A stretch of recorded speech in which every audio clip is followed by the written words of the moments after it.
श्री गणेशाय नमः। ओम नमो भगवते वासुदेवाय। एकादशी व्रत महात्म्य।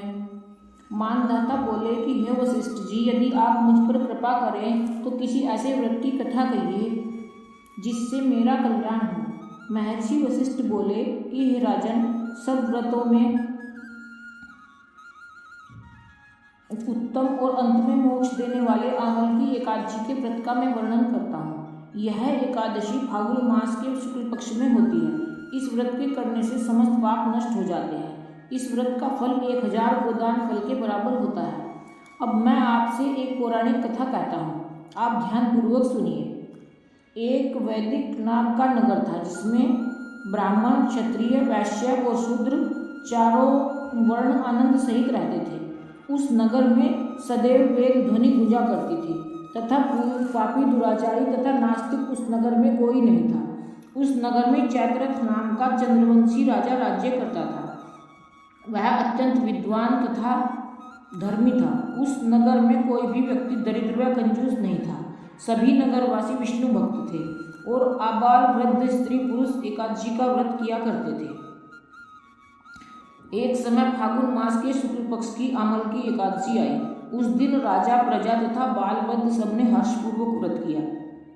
राजा अपनी प्रजा के साथ मंदिर में जाकर पूर्ण कुंभ स्थापित करके धूप, दीप, नैवेद्य, पंचरत्न आदि से धात्री अर्थात आंवले का पूजन करने लगे और इस प्रकार स्तुति करने लगे कि हे धात्री, तुम ब्रह्म स्वरूप हो, तुम ब्रह्मा जी द्वारा उत्पन्न हुए हो और समस्त पापों का नाश करने वाले हो। तुमको नमस्कार है। अब तुम मेरा अर्घ्य स्वीकार करो। तुम श्री रामचंद्र जी द्वारा सम्मानित हो।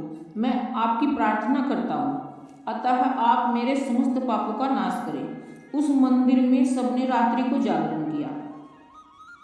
रात के समय वहाँ एक बहेलिया आया जो अत्यंत पापी और दुराचारी था।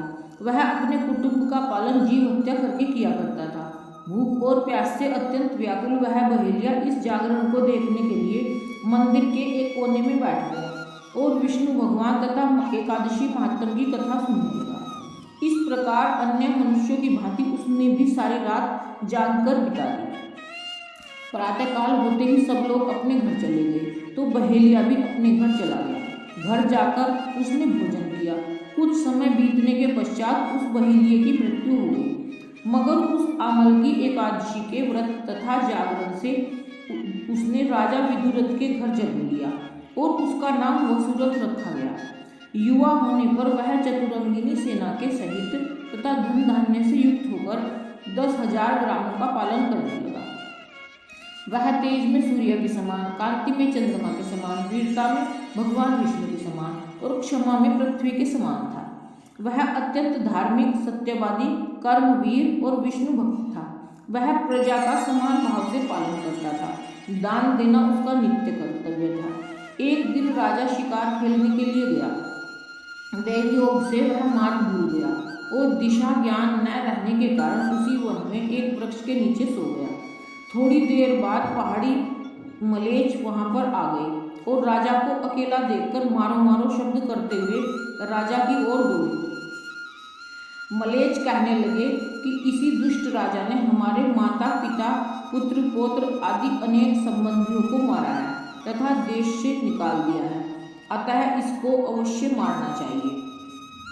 ऐसा कहकर वे मलेच उस राजा को मारने दौड़े और अनेक प्रकार के अस्त्र शस्त्र उसके ऊपर फेंके। वे सब अस्त्र शस्त्र राजा के शरीर पर गिरते ही नष्ट हो जाते और उनका वार पुष्प के समान प्रतीत होता। अब उन मलेच्छों के अस्त्र शस्त्र उल्टा उन्हीं पर प्रहार करने लगे, जिससे वे मूर्छित होकर गिरने लगे। उसी समय राजा के शरीर से एक दिव्य स्त्री उत्पन्न हुई। वह स्त्री अत्यंत सुंदर होते हुए भी उसकी भ्रुकुटी टेढ़ी थी। उसकी आंखों से लाल लाल अग्नि निकल रही थी, जिससे वह दूसरे काल के समान प्रतीत होती थी। वह स्त्री मलेच्छों को मारने दौड़ी और थोड़ी ही देर में उसने सब मलेच्छों को काल के गाल में पहुंचा दिया। जब राजा सोकर उठा तो उसने मलेच्छों को मरा हुआ देखकर कहा कि इन शत्रुओं को किसने मारा? इस वन में मेरा कौन हितैषी रहता है?